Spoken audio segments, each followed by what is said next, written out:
नमस्कार दोस्तों, कैसे हो आप सब। दोस्तों, यह एमपीपीएससी प्रीलिम्स एग्जाम की यूनिट 7 की हमारी चौथी क्लास है, जिसे हम परीक्षा धाम पब्लिकेशन की पुस्तक से कवर कर रहे हैं। इस वीडियो में हमें अपनी चर्चा को आगे बढ़ाना है पदार्थ एवं उसके वर्गीकरण से। तो चलिए शुरुआत करते हैं। सबसे पहले जान लेते हैं कि आखिरकार पदार्थ होता क्या है। तो यहां पर आपको दो तीन चीजों को ध्यान रखना है। ऐसा कुछ भी जिसमें नंबर 1 घनत्व होता है, डेंसिटी होती है। नंबर 2 जो स्थान घेरता है या घेरती है। नंबर 3 जिसे हम महसूस कर पाते हैं। अब महसूस कैसे करेंगे? अपनी इंद्रियों द्वारा करेंगे। इंद्रियां कौन कौन सी होती है दोस्तों? मनुष्य की 5 इंद्रियां होती हैं, जिसे आप हमें कमेंट सेक्शन में बताएंगे। ठीक, यहां क्या समझा आपने? ऐसी कोई भी चीज, ऐसा कुछ भी जिसमें डेंसिटी होगी, जो स्थान घेरता है और जिसे महसूस किया जा सकता है, उसे हम क्या कहते हैं? उसे हम पदार्थ कहते हैं। जैसे हवा। हवा को आप देख तो नहीं पाते, लेकिन हवा का कुछ ना कुछ घनत्व होता ही है, हम सभी जानते हैं।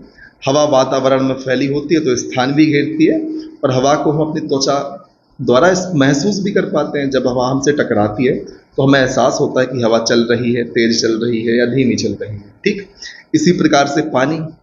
पानी का दोस्तों घनत्व भी होता है, पानी स्थान भी घेरता है, और पानी को आप महसूस भी कर लेते हैं। कहीं पानी पड़ा होता है तो आप बिना देखे समझ जाते हैं कि आपका पैर पानी पर पड़ गया है, कि हाथ गीला है। समझ रहे हैं बात को? इसी प्रकार से दोस्तों लकड़ी। उम्मीद है समझ आया होगा कि आखिर पदार्थ क्या कहलाता है। फिर बारी आती है कि पदार्थों का वर्गीकरण किस प्रकार से करेंगे। ठीक, तो मुख्य रूप से पदार्थ को दो प्रकार से वर्गीकृत किया जाता है। पहला भौतिक वर्गीकरण और दूसरा रासायनिक वर्गीकरण। एक एक करके हम दोनों की चर्चा कर लेते हैं। भौतिक वर्गीकरण के अंतर्गत दोस्तों पदार्थ की 5 अवस्थाएं होती हैं: ठोस, द्रव, गैस, एक अवस्था प्लाज्मा भी होती है, और एक अवस्था होती है बोसन आइंस्टीन संघनन। इनको आपको ध्यान रखना है। विस्तार से हम इन पर एक एक करके चर्चा भी करने वाले हैं। फिर बारी आती है रासायनिक वर्गीकरण की। तो दोस्तों रासायनिक वर्गीकरण को भी मुख्य रूप से 2 भागों में बांटा है: शुद्ध पदार्थ के रूप में और मिश्रण के रूप में। अब शुद्ध पदार्थ को पुनः 2 भागों में बांटा है: तत्व और यौगिक। अब आप कहेंगे सर तत्व और यौगिक में बेसिक डिफरेंस क्या है? आगे तो हम इसकी चर्चा कर लेंगे, लेकिन अभी हम इनको एक बार समझ लेते हैं ताकि आपको यहां से डाउट क्लियर हो जाए। तत्व क्या कहलाता है? कि वह पदार्थ जो एक ही प्रकार के परमाणुओं से मिलकर बना होता है, उसे हम तत्व कहते हैं। यौगिक क्या कहलाता है? जब 2 तत्वों को आप किसी निश्चित अनुपात में मिलाते हैं तो इसकी सहायता से जो पदार्थ बनता है उसे हम यौगिक कहते हैं। ठीक है। और मिश्रण क्या होता है? मिश्रण को हम 2 भागों में बांटते हैं: समांगी और विषमांगी। इन सबकी चर्चा हमें विस्तार से करनी है, आपको बिल्कुल निश्चिंत रहना है। फिर तत्व दोस्तों पुनः 3 भागों में: धातु तत्व होते हैं, अधातु तत्व होते हैं, और उपधातु तत्व होते हैं। दोस्तों आपको उपधातु के 2 उदाहरण कमेंट सेक्शन में बताने हैं। ठीक, इसी प्रकार से यौगिक को हम 2 भागों में बांटते हैं: कार्बनिक यौगिक और अकार्बनिक यौगिक। निश्चिंत रहना है आपको, एक एक चीज को आने वाले समय में वीडियो में एक्सप्लेन किया जाएगा, घबराना नहीं है। ठीक, सबसे पहले हमने देखा कैसा वर्गीकरण? पदार्थ का वर्गीकरण। ठीक, एक बार हम रिवीजन कर लेते हैं। 2 भागों में बांटा: भौतिक वर्गीकरण और रासायनिक वर्गीकरण। भौतिक वर्गीकरण के 5 भाग थे: ठोस, द्रव, गैस, प्लाज्मा, बोस-आइंस्टीन संघनन। ठीक, इसी प्रकार के जो रासायनिक वर्गीकरण है उसमें 2 प्रकार से बांटा हमने: शुद्ध पदार्थ और मिश्रण। शुद्ध पदार्थ को हमने 2 भागों में बांटा: तत्व और यौगिक में। ठीक, इसी प्रकार से तत्व को हमने फिर 3 भागों में बांटा: धातु, अधातु एवं उपधातु। और यौगिक को हमने कार्बनिक और अकार्बनिक यौगिकों में बांटा या पदार्थों में बांटा। तो मिश्रण को हमने समांगी और विषमांगी में बांटा। दोस्तों ये सारी चीज़ें बचपन में आपने अपने स्कूल समय में ज़रूर पढ़ी होंगी, तो आपको ऐसा फील हो रहा होगा या ऐसा लग रहा होगा कि कहीं ना कहीं पहले आप इन चीज़ों के बारे में सुन चुके हैं। आप एक दो बार इस चार्ट को देखेंगे तो आप ऑटोमेटिकली इसको बनाना सीख जाएंगे, सारी चीज़ें आपको एकदम क्रिस्टल क्लियर हो जाएंगी। ठीक, अब हम विस्तार से चर्चा कर लेते हैं पदार्थ के वर्गीकरण के बारे में एक एक करके। सबसे पहले बात करते हैं ठोस की या सॉलिड की। तो जो सॉलिड होता है, इनका आकार व आयतन निश्चित होता है, इनमें दृढ़ता सबसे अधिक होती है। अब आप एक ईंट उठाकर लाए या कोई लकड़ी का गुटका उठाकर लाए या कुछ लोहे का एक घन उठाकर लाए, कुछ भी उठाकर लाए, आपस में देखेंगे उसका आकार एवं आयतन हमेशा निश्चित रहता है। ठीक, किसमें? ठोस में। याद रखना है, ये सारे ठोस के उदाहरण मैंने लिए तो आपको देख के समझ आ जाए कि हाँ, इनका आकार हमेशा निश्चित रहता है, जिस आकार में ढाल दिए जाते हैं उसी में बने रहते हैं। आयतन इनका निश्चित होता है। ठीक, फॉर एग्जाम्पल एक लकड़ी का गुटका है, उसका आयतन जितना है वो फिक्स, उसे आप बदल नहीं सकते, बदलेंगे तो उसके दो भाग हो जाएंगे। ठीक है, इसके कणों की मध्य गति और कंपन कम होता है। ठीक, इसके उदाहरण पत्थर, लोहा, लकड़ी आदि। अब बात आती है द्रव की। द्रव में दोस्तों आयतन तो निश्चित होता है किंतु आकार अनिश्चित होता है। फॉर एग्जाम्पल आपने 1 लीटर पानी लिया, ठीक, तो पानी तो 1 लीटर ही रहेगा, लेकिन जब आप इसे गिलास में रखेंगे तो इसका आकार अलग है। जब इसे आप प्लेट में रखेंगे तो फैल जाएगा, जब आप इसे गुब्बारे में भरेंगे तो उस आकार का हो जाएगा। ठीक, तो इसमें क्या है, पानी की मात्रा तो 1 लीटर ही है, लेकिन उसका आकार परिवर्तित हो रहा है। कहाँ उसका भंडारण किया जा रहा है, इसके आधार पर। ठीक, तो उम्मीद है आपको समझ आया होगा कि जो द्रव होता है, द्रव में आयतन तो निश्चित होता है किंतु आकार अनिश्चित होता है और दृढ़ता बहुत कम होती है, दृढ़ नहीं होते, कहीं भी बह जाते हैं ये सारी चीजें। इनके कणों के मध्य गति और कंपन मध्यम होता है। ठोस में कैसी हो रही थी गति और कंपन? कम हो रहा था। द्रव में कैसा होता है? मध्यम होता है, क्योंकि कण दूर दूर होते हैं थोड़े से, और गैसों में बहुत ज्यादा होगा गति और कंपन। देखते हवा से यहाँ से वहां पलक झपकते चली जाती है। पानी को बहने में थोड़ा कम समय ज्यादा समय लगता है, और ठोस जो होते हैं उनको बहने में अधिक से खिसकाना पड़ता है, अपने आप से नहीं बहते। बहुत हल्के हो तो हवा भले उड़ा ले जाए, लेकिन उनके मध्य कंपन और गति बहुत कम होती है। ये व्यवहारिक चीजें हैं, आपको ऑटोमेटिकली समझ आ रही होंगी। और द्रव के उदाहरण दोस्तों आप खुद लिख सकते हैं, जल, दूध, एल्कोहल, सिरप, कुछ भी जो आपको लगता है लिक्विड फॉर्मेट में है। ठीक, फिर बारी आती है गैस की। इनका आकार एवं आयतन दोनों अनिश्चित होता है और इनकी दृढ़ता नगण्य होती है, बिल्कुल भी दृढ़ नहीं होते। इनके कणों के मध्य गति और कंपन अधिक होता है। उम्मीद है ये 3 लाइनें आपको खुद से ही समझ में आ गई होंगी। इसके उदाहरण ऑक्सीजन, नाइट्रोजन, हाइड्रोजन, 2-4 उदाहरण आप भी कमेंट सेक्शन में लिख दें। फिर बात करते हैं चौथी अवस्था की, जो कि है प्लाज्मा। इसे 1920 में, जो आपको बिल्कुल ध्यान नहीं रखना है, इरविंग लैंग-मिटर ने परिभाषित किया। किसने परिभाषित किया? इरविन लैंग-मिटर ने परिभाषित किया था चौथी अवस्था किसको? प्लाज्मा को। ठीक, इसमें कण अत्यधिक ऊर्जा वाले होते हैं, चमकीले और अधिक उत्तेजित होते हैं। यह कण उच्च ताप पर आयनीकृत गैस के रूप में होते हैं। यदि प्रश्न बन गया निम्न में से किसके कण उच्च ताप पर आयनीकृत गैस के रूप में होते हैं, तब आपको आंसर करना होगा प्लाज्मा। ठीक, इतना आप ध्यान रखें। फिर बारी आती है 5वीं अवस्था की, जिसे हम कहते हैं बोस-आइंस्टीन संघनन। इसमें क्या है, अत्यंत कम घनत्व वाली गैस को बहुत कम तापमान पर ठंडा करने पर प्राप्त पदार्थ की अवस्था बोस-आइंस्टीन संघनन कंडेंसेट कहलाती है। क्या? इसमें अत्यधिक कम घनत्व वाली गैस होगी जिसे आप बहुत कम ताप पर ठंडा करेंगे, तो जो पदार्थ की अवस्था प्राप्त होगी उसे ही हम कहते हैं बोस-आइंस्टीन संघनन। ठीक, और पदार्थ की इस अवस्था की सबसे पहले भविष्यवाणी इतने सन में सत्येंद्रनाथ बोस ने की थी। ठीक है, प्लाज्मा और बोस-आइंस्टीन संघनन में आपको अंतर स्पष्ट होगा, ऐसी मैं आपसे अपेक्षा रख सकता हूं।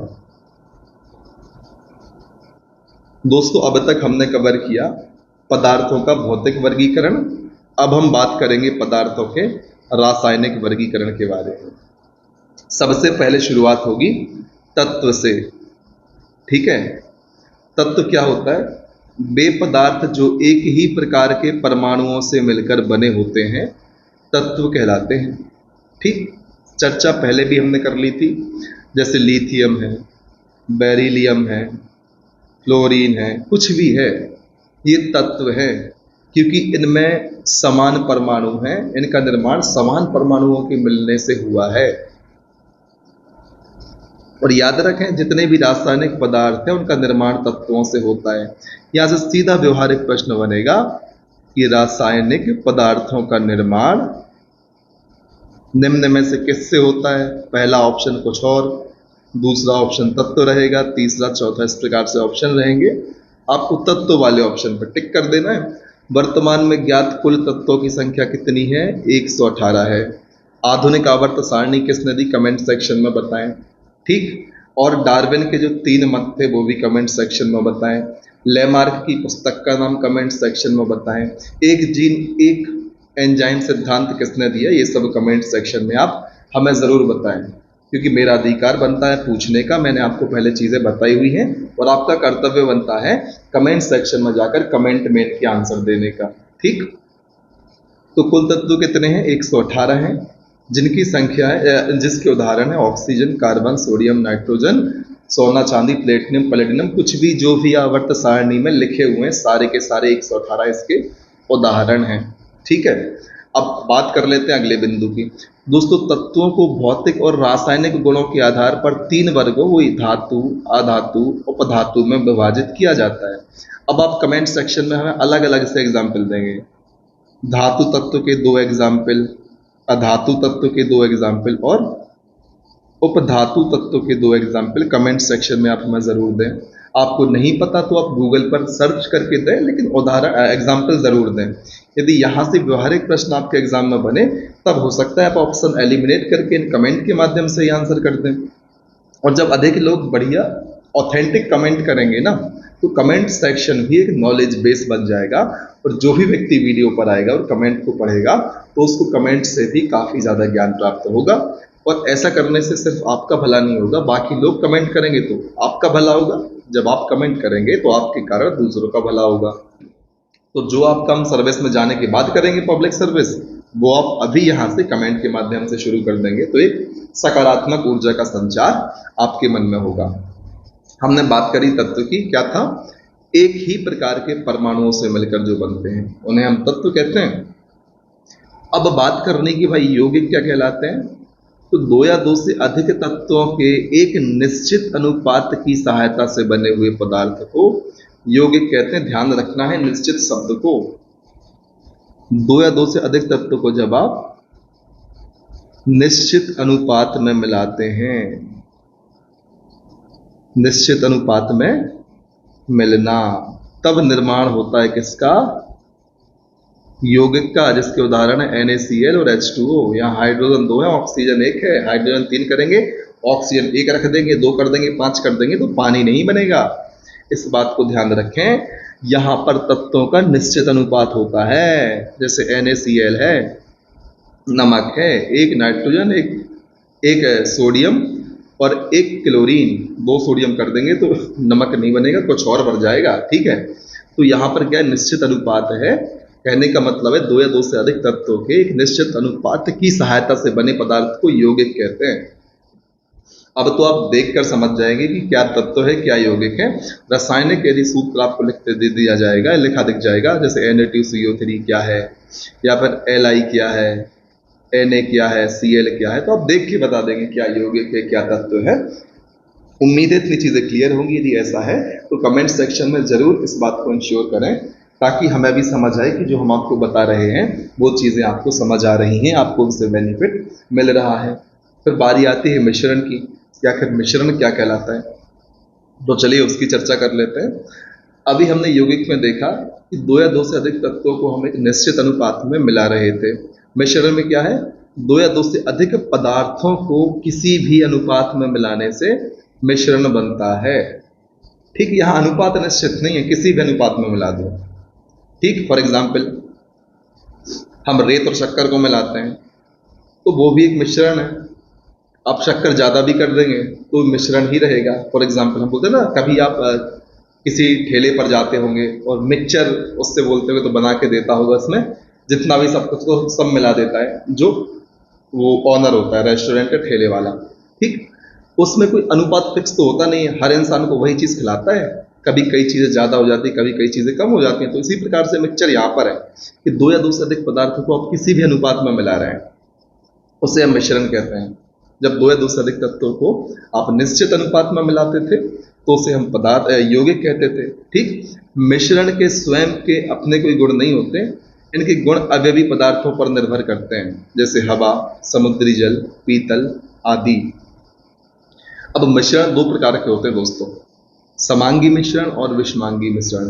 ठीक, अब हम देख लेते हैं समांगी मिश्रण क्या कहलाता है। इसमें पदार्थों के संगठन और गुण समान होते हैं। इसमें पदार्थों को स्पष्ट भौतिक रूप से नहीं देखा जा सकता, जैसे जल और नमक का मिश्रण।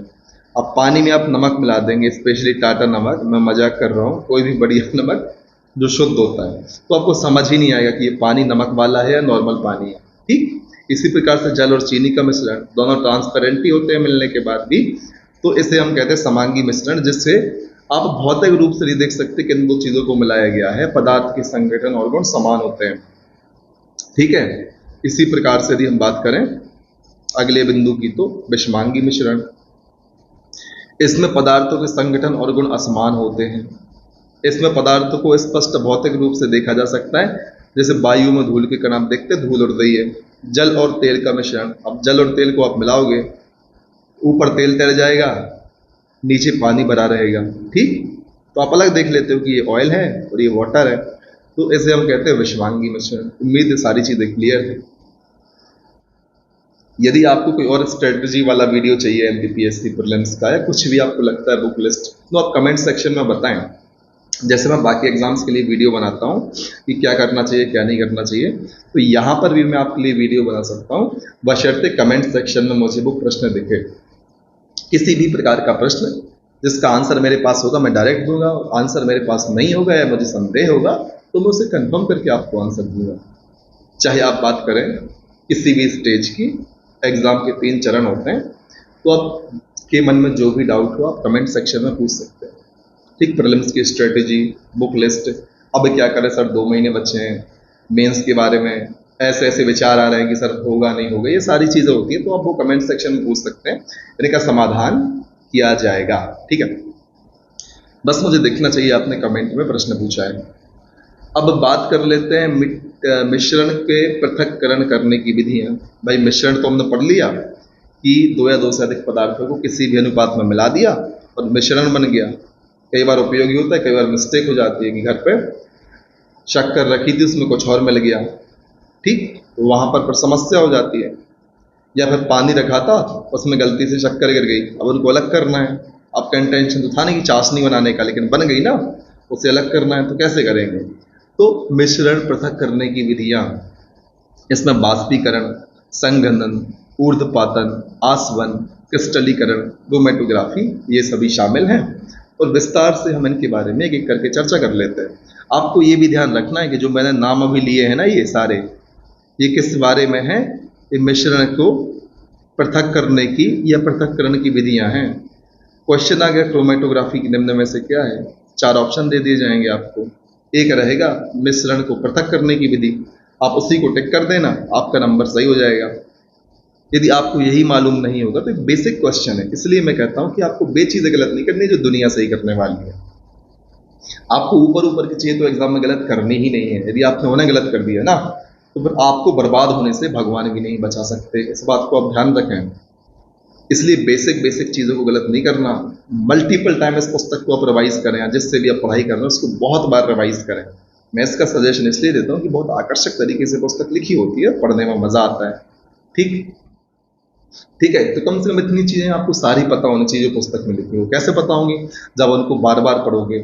हमेशा नया पढ़ने के चक्कर में आप रिवीजन कम करोगे, और रिवीजन कम करोगे तो पहली दूसरी लाइन ही आप भूल जाओगे, 100वीं 200वीं लाइन रटने के चक्कर में। ठीक, इस बात को आप ध्यान रखें।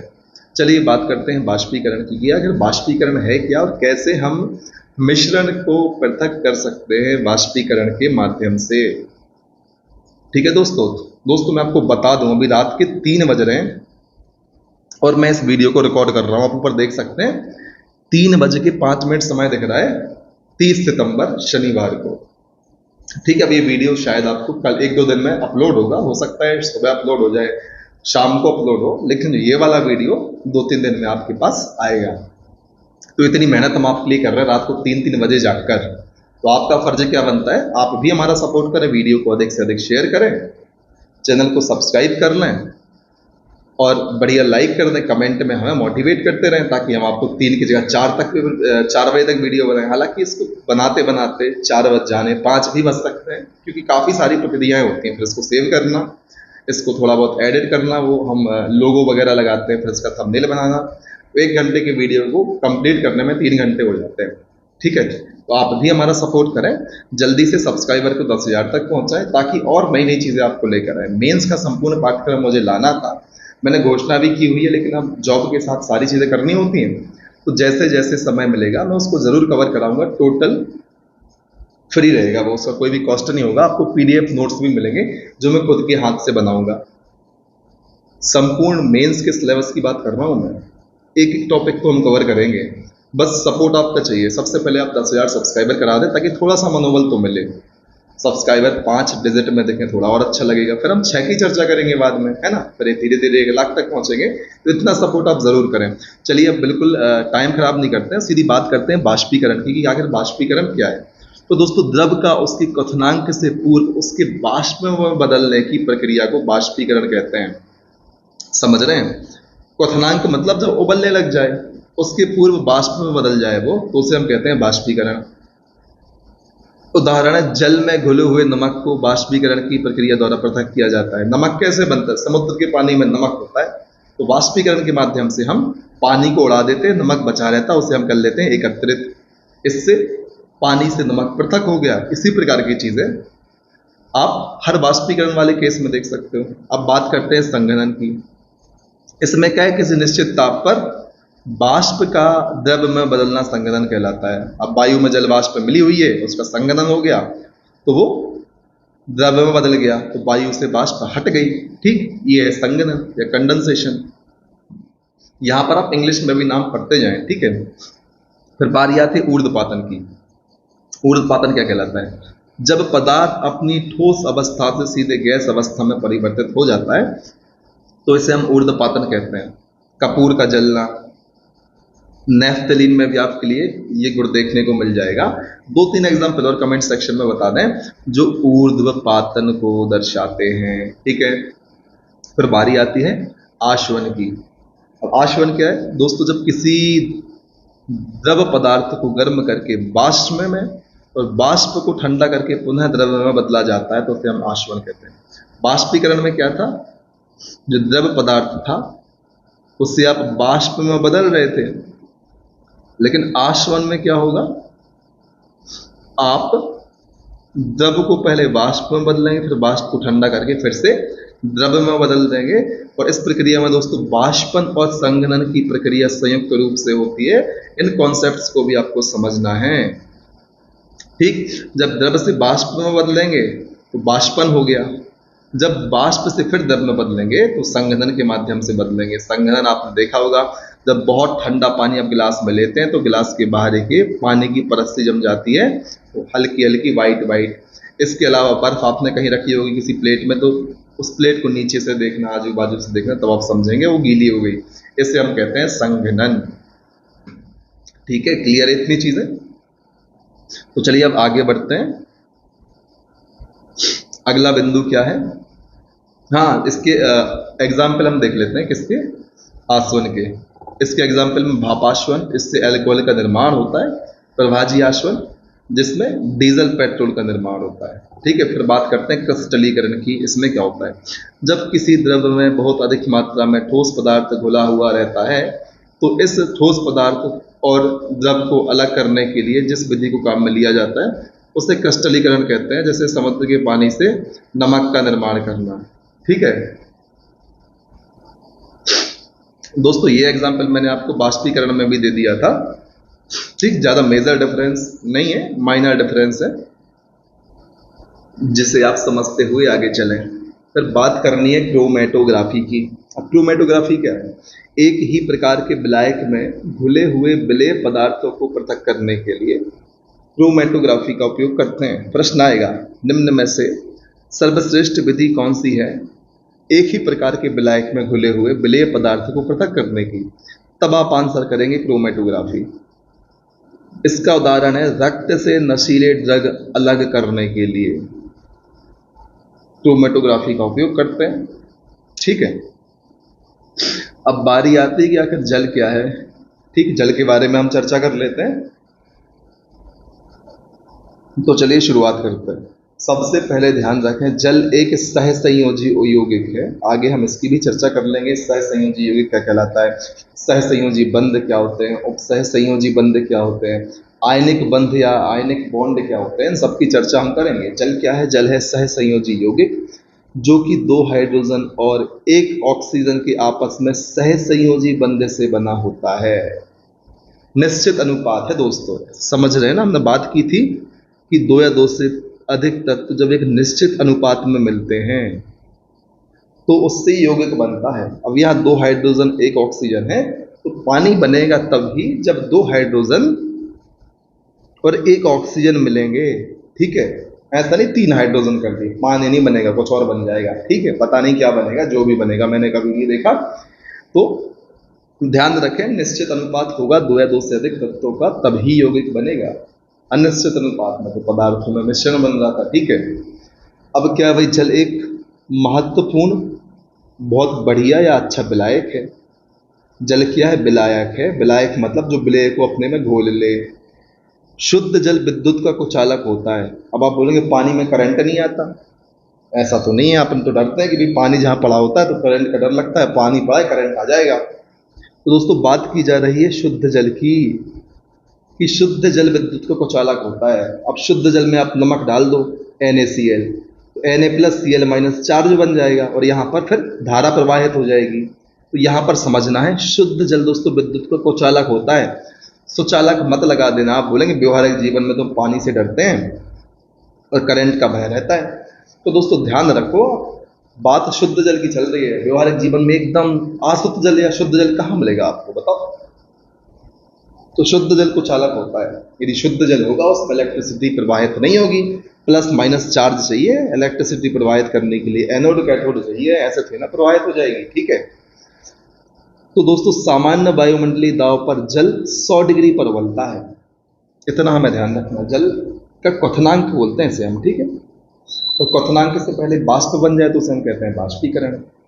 अब हमें बात करनी है, जल का सर्वाधिक घनत्व 4 डिग्री सेंटीग्रेड या 277 केल्विन पर होता है।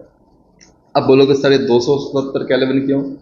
जो वैल्यू 0 डिग्री सेंटीग्रेड की होती है वही 273 केल्विन की होती है, ठीक। याद रखना, जल उबलता कितने पे? 100 डिग्री सेंटीग्रेड पे उबलता है। केल्विन की बात करें 373 केल्विन पे उबलता है। तो 273 को आप 0 मानेंगे और 373 को 100 मानेंगे। तो जल का सर्वाधिक घनत्व की यदि हम बात करें तो 4 डिग्री सेंटीग्रेड पे होता है, ठीक। तो 0 से 4 ज़्यादा है। इसी प्रकार से यदि केल्विन में हम बात करें सबसे ज़्यादा घनत्व कहाँ होगा, तो 273 से 4 ज़्यादा, क्योंकि 1 डिग्री का अंतर यहाँ पर भी 1 केल्विन में ही आ रहा है।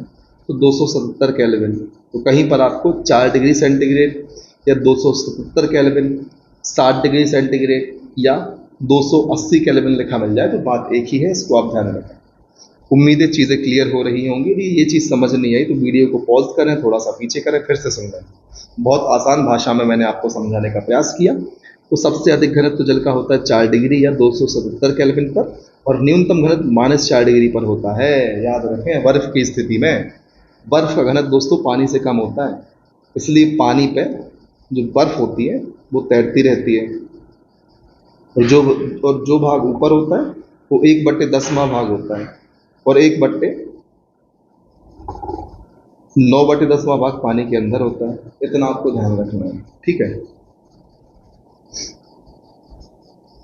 जल का सबसे कम आयतन 4 डिग्री सेंटीग्रेड का होता है। अब आप खुद कॉमन सेंस लगाएं, जब घनत्व सबसे ज़्यादा होगा या डेंसिटी सबसे ज़्यादा होगी तो वो एक अपने आप को दबाने का, सप्रेस करने का प्रयास करेगा। तो जब घनत्व ज़्यादा होगा तो आयतन स्वाभाविक सी बात है उस ही पॉइंट पर सबसे कम होगा, और सबसे अधिक आयतन की बात करें तो -4 पे होगा। ये भी कॉमन सेंस वाली बात है। जल एक उभयधर्मी ऑक्साइड है, अतः यह अम्ल तथा क्षार दोनों रूपों में व्यवहार करता है। ठीक, यह अम्लों के प्रति प्रोटॉन ग्राही तथा क्षारकों के प्रति प्रोटॉन दाता के रूप में रहता है। इन चीज़ों को आप ध्यान रखें दोस्तों, है ना। जल उदासीन यौगिक है, इसका लिटमस पेपर पर कोई प्रभाव नहीं पड़ता। लिटमस पेपर, अब आप बताएं लिटमस पेपर में अम्ल और क्षार की कैसी प्रतिक्रिया होती, कमेंट सेक्शन में। ठीक है, अब हम बात करते हैं जल के प्रकार के। जल दो प्रकार के होते हैं दोस्तों। काफ़ी सारी चीज़ें मैं आपको एक्सप्लेन नहीं कर रहा हूँ, अपनी आवश्यकता के हिसाब से हम आपको चीज़ें बता रहे हैं, और ये आप चाहते हैं अलग से साइंस पर एक वीडियो सीरीज कंप्लीट बना लेंगे हम, यदि समय मिलेगा आगे तो फिर विस्तार से एक एक पहलू पर हम चर्चा करेंगे। जितने बढ़िया बढ़िया कॉन्सेप्ट्स होंगे, जितने गहराई से समझने योग्य कॉन्सेप्ट्स होंगे, उनकी चर्चा भी हम कर लेंगे। एकदम व्यवहारिक रूप में हम साइंस को समझेंगे। ठीक, कि घर में जो लाइट फिटिंग होती है वो समांतर क्रम में क्यों होती है, श्रेणी में क्यों नहीं होती, श्रेणी में कर देंगे तो क्या समस्या आएगी। जो बॉटलिंग प्लांट होते हैं जैसे कोका कोला, पेप्सी, वहाँ पर जो मशीनों का क्रम होता है श्रेणी में जुड़ा होता है या समांतर में जुड़ा होता है। यदि श्रेणी में जुड़ा होता है तो क्यों जुड़ा होता है, समांतर में जुड़ा होता है तो क्यों जुड़ा होता है, श्रेणी संयोजन में क्यों नहीं जुड़ते, इन सभी पहलुओं पर हम विस्तार से चर्चा करेंगे यदि हमें समय मिलता है तो साइंस के परिप्रेक्ष्य में एकदम व्यवहारिक रूप से, ताकि आपको समझने में मजा आए और आप दुनिया को एक अलग नज़रों से देखें जब वहाँ साइंस का कनेक्शन बैठे तो। ठीक, हमें चर्चा करनी है जल के प्रकार की। तो जल दो प्रकार का होता है, मृदु या सॉफ्ट वाटर या कठोर या हार्ड वाटर। तो मृदु जल क्या है, वह जल जो कैल्शियम तथा मैग्नीशियम लवणों से मुक्त होता है, मृदु जल कहलाता है। मृदु जल साबुन के साथ आसानी से झाग दे देता है। कैल्शियम और मैग्नीशियम के लवण होते नहीं है मृदु या सॉफ्ट वाटर में। अब कठोर मोल्टा होगा, इसमें कैल्शियम और मैग्नीशियम के लवण घुले होते हैं, उसे हम कठोर जल कहते हैं, और ये आसानी से झाग नहीं देगा। तो मृदु जल में कपड़े जल्दी से साफ हो जाते हैं। मृदु जल में कैल्शियम मैग्नीशियम होता नहीं, वहाँ स्पेस ज़्यादा होता है, तो जो कपड़े का कचरा होता है उस जगह के स्पेस को उस पानी के स्पेस में चला जाता है। लेकिन कठोर जल में ऑलरेडी कैल्शियम और मैग्नीशियम घुले हुए हैं, तो उस जल में वैसी जगह कम होती है, तो झाग भी सही से नहीं देता साबुन और कपड़े भी सही से साफ नहीं निकलते। ये मैंने आपको व्यवहारिक तरीके से समझाने का प्रयास किया, किस तरीके से आप चीज़ों को समझ सकते हैं। ठीक, यदि हम बात करें जल की कठोरता का मात्रक ppm होता है, जैसे हम पार्ट पर मिलियन कहते हैं। ppm के भी दोस्तों 3 फुल फॉर्म है। एक हो गया पार्ट पर मिलियन, एक हो गया परचेसिंग पावर पैरिटी, एक हो गया पब्लिक प्राइवेट पार्टनरशिप। दोस्तों मैंने पी के बोल दिया आपको, है ना फुल फॉर्म। आप ppm को याद रखें बस। जल की कठोरता का मात्रक ppm या mgLR होता है, इतना आप ध्यान रखें। ठीक, जो मैंने परचेसिंग पावर पैरिटी और पब्लिक प्राइवेट पार्टनरशिप बोला वो पीपीपी हो गया। ठीक, मैंने ध्यान नहीं दिया, यहाँ पर एम है, पार्ट पर मिलियन। ठीक, सॉफ्ट वाटर का जो mgLR होता है 0 से 60 होता है, और हार्ड वाटर का मोर देन 60 होता है। कॉमन सेंस वाली बात है, ज़्यादा दिमाग लगाना नहीं है। फिर बात करते हैं जल की कठोरता। तो जल में कठोरता का कारण इसमें उपस्थित कैल्शियम और मैग्नीशियम के लवण होते हैं। मैंने चिल्ला चिल्ला कर आपसे बात करी है, हालांकि आपको आवाज़ उतनी ही आनी है ना।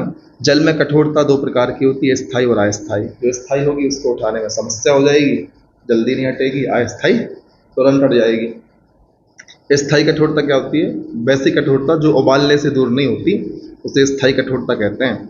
जल में स्थायी कठोरता कैल्शियम क्लोराइड और मैग्नीशियम क्लोराइड, कैल्शियम सल्फेट और मैग्नीशियम सल्फेट के कारण होती है, ध्यान रखना है।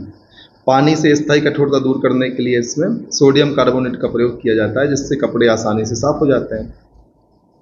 याद रखें, स्थायी कठोरता दूर करने के लिए हम सोडियम कार्बोनेट का यूज़ कर रहे हैं। स्थायी कठोरता क्यों रही है, calcium chloride calcium sulphate, magnesium sulphate magnesium chloride के कारण। दूर करने के लिए हम क्या कर रहे हैं, सोडियम कार्बोनेट का उपयोग कर रहे हैं। स्थायी कठोरता वाले पानी को पीने योग्य बनाने के लिए आरओ लगाया जाता है, रिवर्स ऑस्मोसिस। समझ रहे हैं, काफ़ी लोग कहते हैं कि आरओ मिनरल्स भी खत्म कर देता है पानी के। तो अब नई टेक्नोलॉजी आने लगी है, आरओ प्लस मिनरलाइजर लगा रहता है आजकल रिवर्स ऑस्मोसिस सिस्टम में। तो जो आरओ मिनरल्स को खत्म करता है, वो मिनरलाइजर क्या करता है, उसके भी कैप्सूल्स होते हैं समय समय पर जो बदले जाते हैं आरओ में, वो मिनरल्स की जो कमी आती है, जो डेफिशिएंसी होती है, उसे फुलफिल कर देता है, जिससे मिनरल्स का अभाव नहीं हो पाता। आजकल आपने आरओ प्लस यूवी अल्ट्रावायलेट भी सुना होगा, ये कीटाणुओं को मारने के लिए उपयोग होता है। तो ये व्यवहारिक चीजें हैं जो आपको जान लेना आवश्यक है, और पीएससी आपसे सामान्य स्तर के प्रश्न पूछता है जो सभी व्यक्तियों को जानना आवश्यक है। मतलब सामान्य बनाना चाहता है, आपको विशेषज्ञ बनाना नहीं चाहता। जो आपकी जॉब प्रोफाइल होने वाली है, आपको हर जगह चेकिंग करनी होगी, हर जगह काम करना होगा, तो सामान्य सामान्य सी जानकारी हर क्षेत्र की आपको होनी चाहिए। सिर्फ प्रशासन के लिए, प्रशासन की जानकारी के लिए आपको सिलेक्शन होना होता तो आपसे पब्लिक एडमिनिस्ट्रेशन, लोक प्रशासन की किताबें बस पढ़वाई जाती। ये सारी चीज़ें क्यों पढ़ाते हैं? ठीक, तो आपको सब चीज़ों का थोड़ा थोड़ा सा आइडिया हो, इसलिए हर एस्पेक्ट में आपका परीक्षण किया जाता है एमपीपीएससी में। उम्मीद है इतनी चीज़ें क्लियर होंगी। साथ ही साथ ये भी क्लियर होगा कि कठोर जल क्यों कठोर होता है। Calcium chloride, calcium sulphate, magnesium chloride, magnesium sulphate के कारण। कठोरता दूर कैसे करते हैं? सोडियम कार्बोनेट का उपयोग करके। अब बात करते हैं अस्थायी कठोरता की। तो जब जल की कठोरता उबालने पर दूर हो जाए, उसे अस्थायी कठोरता कहते हैं। जल में अस्थायी कठोरता कैल्शियम बाइकार्बोनेट और मैग्नीशियम बाइकार्बोनेट के कारण। अब आपको ध्यान रखना है, जो स्थायी कठोरता है वो कैसे आ रही है? कैल्शियम और मैग्नीशियम के क्लोराइड और सल्फेट के कारण। ठीक है, और जो अस्थायी कठोरता है वो कैसे आ रही है? कैल्शियम और मैग्नीशियम के बाइकार्बोनेट के कारण। उल्टा नहीं कर देना पेपर में, तो अनर्थ हो जाएगा आपके सिलेक्शन में। ठीक है, मेंस लिखना है तो सिली मिस्टेक करने से बचना है। चलिए आगे बात कर लेते हैं हम धातु, अधातु एवं उपधातु की। एक काम करते हैं, वीडियो लंबा हो रहा है, इस सेक्शन को हम अगले वीडियो में कवर करेंगे। तब तक के लिए आपको बने रहना है हमारे साथ, और सपोर्ट करने से पीछे नहीं हटना है। आप लोग शेयर नहीं करते वीडियो को, कितने कम लोग वीडियो को देखते हैं। कम से कम एक वीडियो को 1000 लोग देखेंगे तो मुझे भी तो मोटिवेशन मिलेगा, हाँ यार काफ़ी सारे लोग देख रहे हैं, और ज़्यादा मेहनत करने का प्रयास इंसान करेगा ना। तो आप बहुत ज़्यादा सपोर्ट करें, अधिक से अधिक विद्यार्थियों तक वीडियो को पहुंचाएं, चैनल को सब्सक्राइब करें, वीडियो को लाइक करें, कमेंट भी कर दें कैसा वीडियो आपको लगा, लाभ हो रहा है नहीं हो रहा है।